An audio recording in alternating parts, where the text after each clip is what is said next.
Story 1. Ovarian torsion that resulted in the ovary rupturing and hemorrhaging. I'd rate it a solid negative 200 out of 10. Just clarifying, this was my actual left ovary rupturing, not the rupture of an ovarian cyst.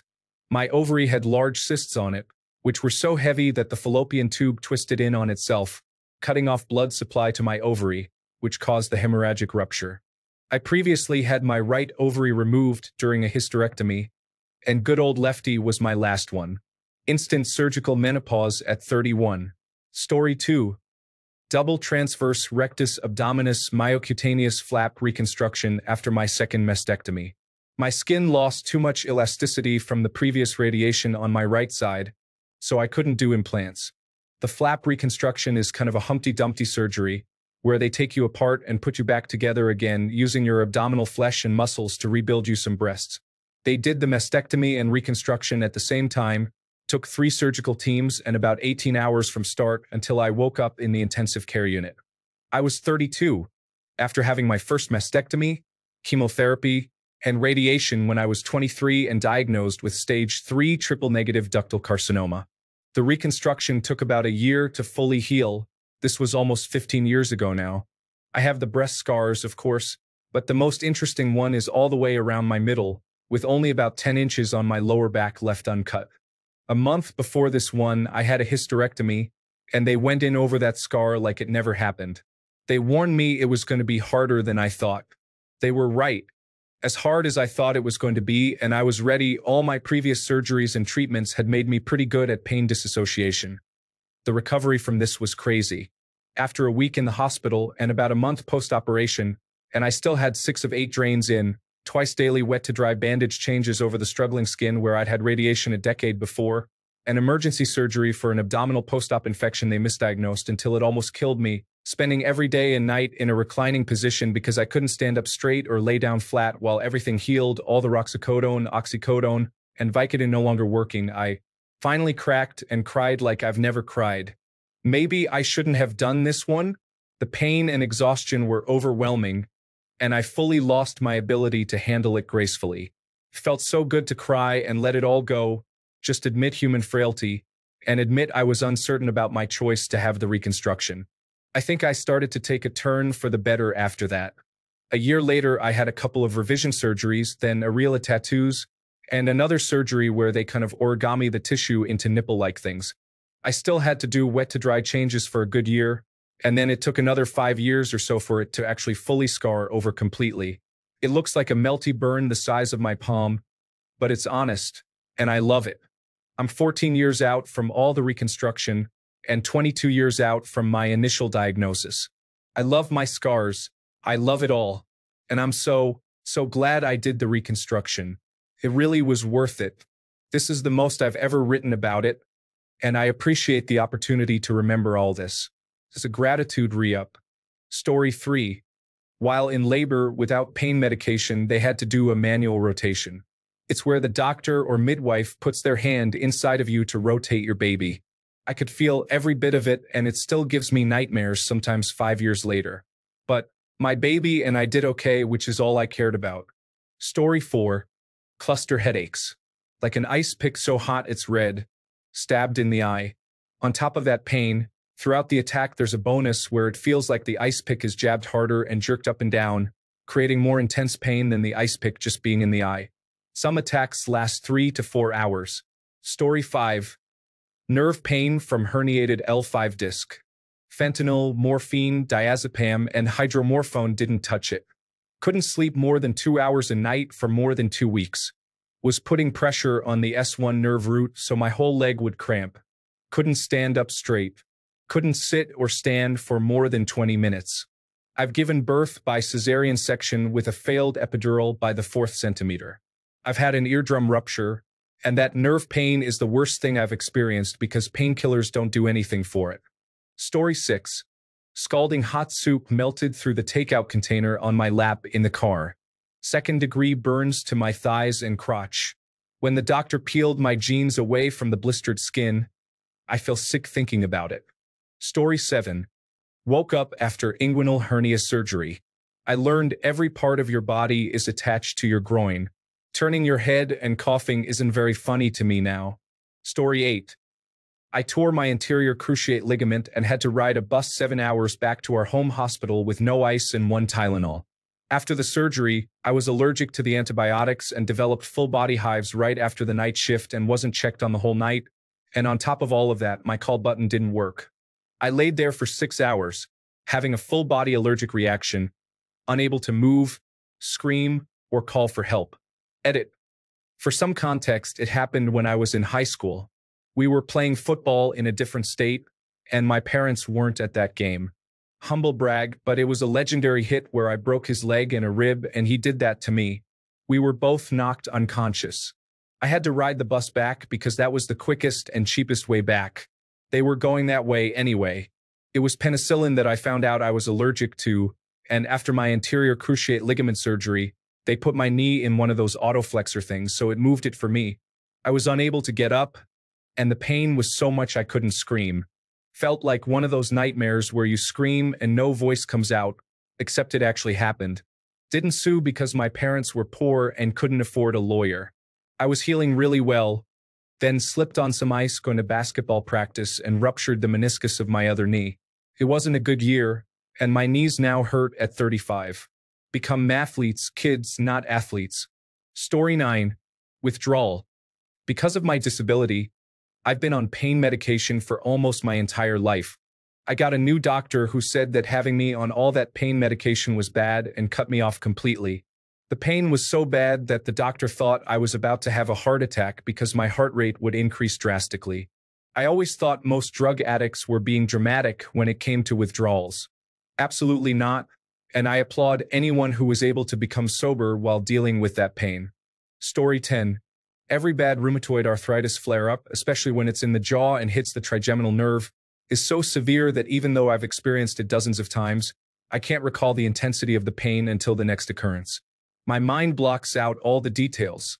The pain is so overwhelming that forming coherent thoughts becomes impossible. Imagine breaking your wrist, and by breaking, I mean obliterating it, shattering every bone in your arm, wrist, and hand into tiny pieces. Those pieces turn into molten shards of razor blades. Then, for 10 to 24 hours, that arm is placed in a vise that is constantly being compressed. There never seems to be a moment when it can't get worse. The pain doesn't throb or come in waves.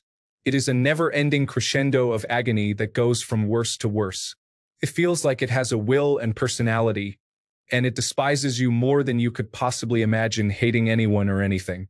You'll panic, bargain with the universe or God, think about ending it all, and disassociate.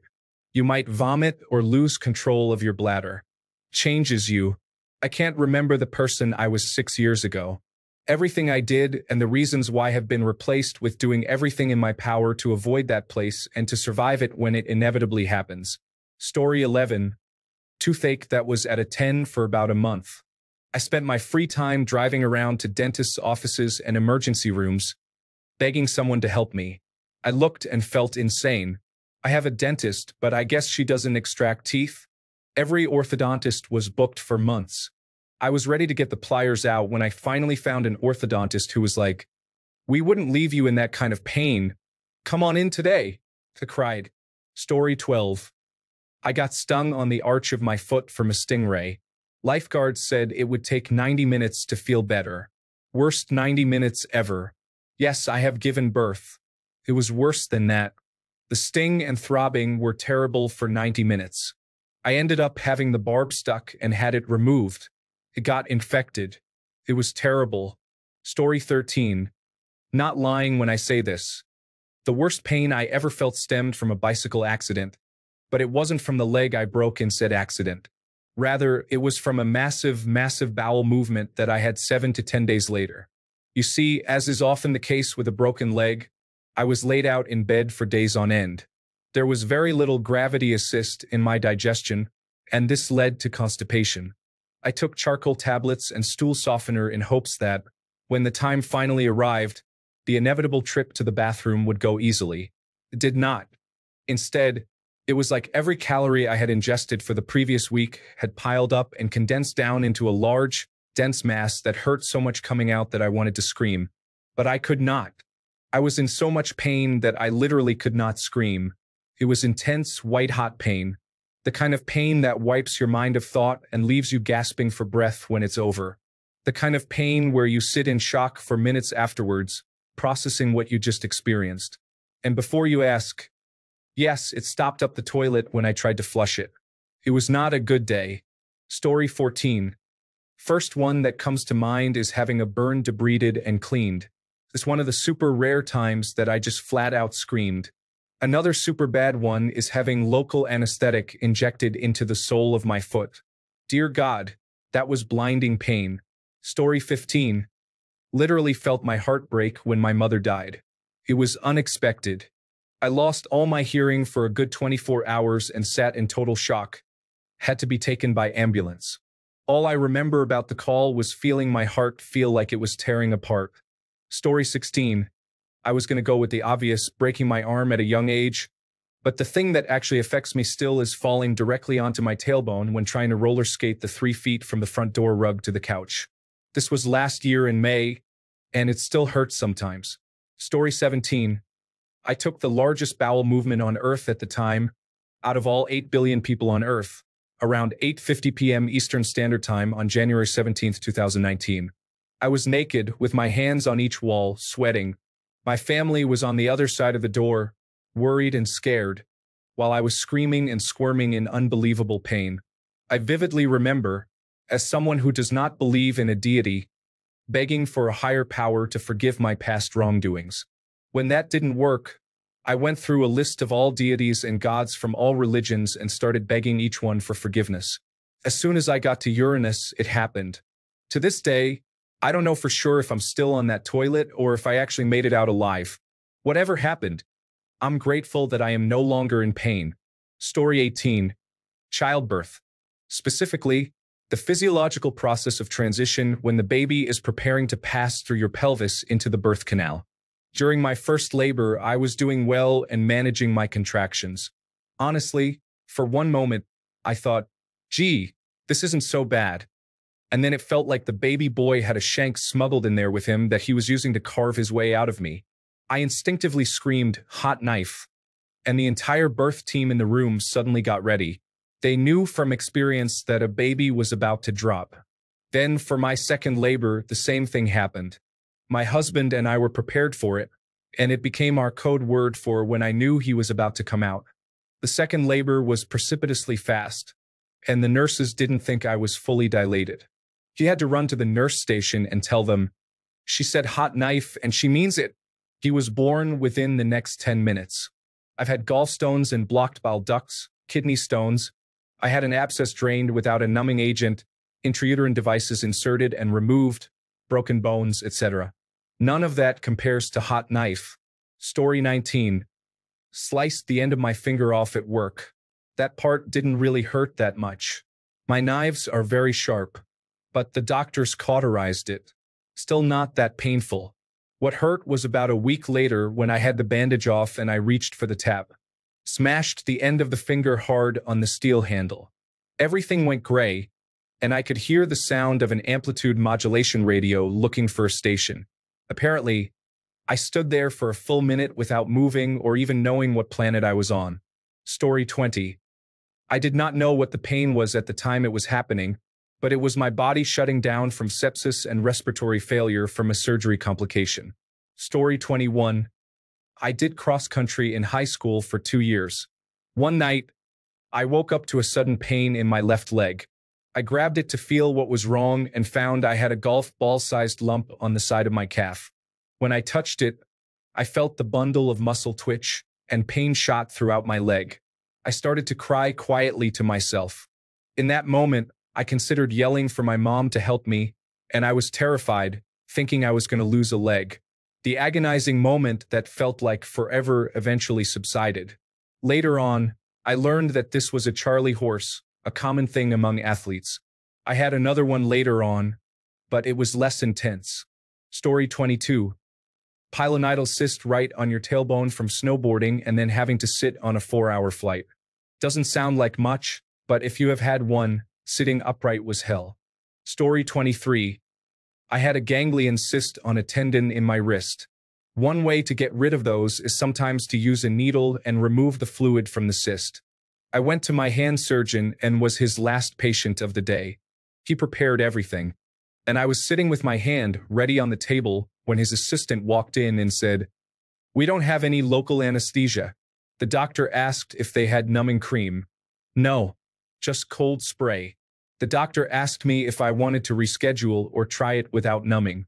Well, I had already paid my specialist copay, thanks to United States Healthcare, and certainly wasn't going to take more time off work and pay another copay. So I said, let's do this.